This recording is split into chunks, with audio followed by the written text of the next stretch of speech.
Assalamualaikum warahmatullahi wabarakatuh. Halo semuanya, aku Reski Sitsan, mahasiswa Ekonomi Syariah kelas 5G Universitas Islam Negeri Sayyid Ali Rahmatullah.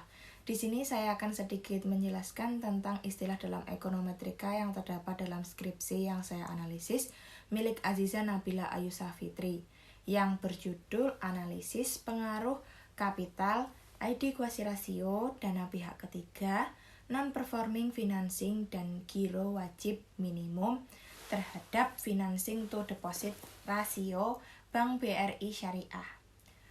Sebelumnya, penelitian dalam skripsi ini menggunakan pendekatan kuantitatif. Dengan data yang digunakan adalah data sekunder, yakni perolehan data untuk semua variabel dan data rasio keuangan diperoleh dari laporan keuangan PT Bank BRI Syariah periode 2013 sampai 2019 dalam bentuk triwulan. Di mana penelitian kuantitatif yaitu pendekatan penelitian yang secara spesifikasinya sistematis, terencana dan terstruktur dengan jelas sejak awal hingga pembuatan penelitian. Alasan peneliti sendiri menggunakan pendekatan kuantitatif karena data diwujudkan dalam bentuk angka dan analisis berdasarkan statistik guna untuk menunjukkan pengaruh capital adequacy ratio, dana pihak ketiga, non-performing financing, dan giro wajib minimum terhadap financing to deposit ratio pada PT Bank BRI Syariah periode 2013 sampai 2019. Langsung saja, istilah yang pertama yang ada dalam skripsi ini adalah uji normalitas data.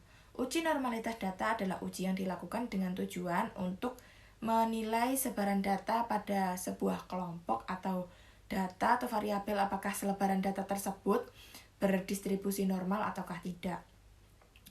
Data yang banyaknya lebih dari 30 angka, maka sudah dapat diasumsikan berdistribusi normal. Biasanya dikatakan sebagai sampel besar. Namun, untuk memberikan kepastiannya data yang dimiliki berdistribusi normal ataukah tidak, sebaiknya diuji normalitasnya. Karena belum tentu data yang lebih dari 30 bisa dipastikan berdistribusi normal. Demikian sebaliknya, jika data yang banyaknya kurang dari 30 belum tentu tidak berdistribusi normal.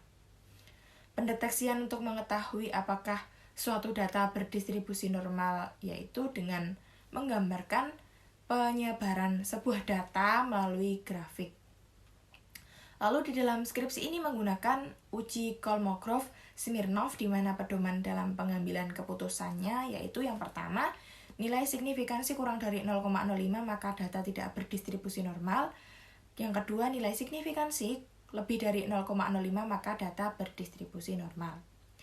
Pengujian data yang terdapat dalam skripsi ini berdasarkan pengujian dengan pendekatan Kolmogorov-Smirnov bahwa semua variabel pada PT Bank BRI Syariah berdistribusi normal. Istilah yang kedua yaitu uji asumsi klasik. Uji asumsi klasik adalah analisis yang dilakukan untuk menilai apakah di dalam sebuah model regresi linear ordinary least square atau OLS terdapat masalah-masalah asumsi klasik. Lalu asumsi klasik adalah syarat-syarat yang harus dipenuhi pada model regresi linear OLS agar model tersebut menjadi valid sebagai alat penduga. Tujuannya adalah untuk memberikan kepastian bahwa persamaan regresi yang didapatkan memiliki ketepatan dalam estimasi tidak bias dan konsisten. Dalam penelitian skripsi yang saya pilih ini menggunakan uji statistik dengan model regresi linear berganda karena menggunakan lebih dari satu variabel bebas.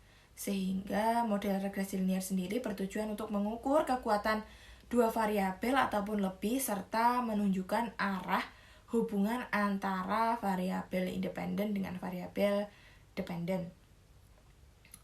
Model regresi linear dikatakan baik jika memenuhi asumsi normalitas data dan terbebas dari asumsi-asumsi klasik, sehingga dalam penelitian ini perlu dilakukan uji asumsi klasik yang meliputi uji multikolinearitas, uji heteroskedastisitas, dan uji autokorelasi.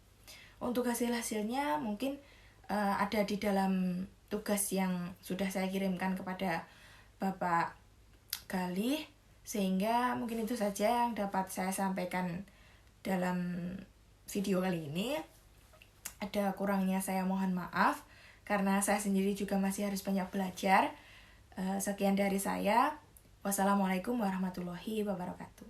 Terima kasih.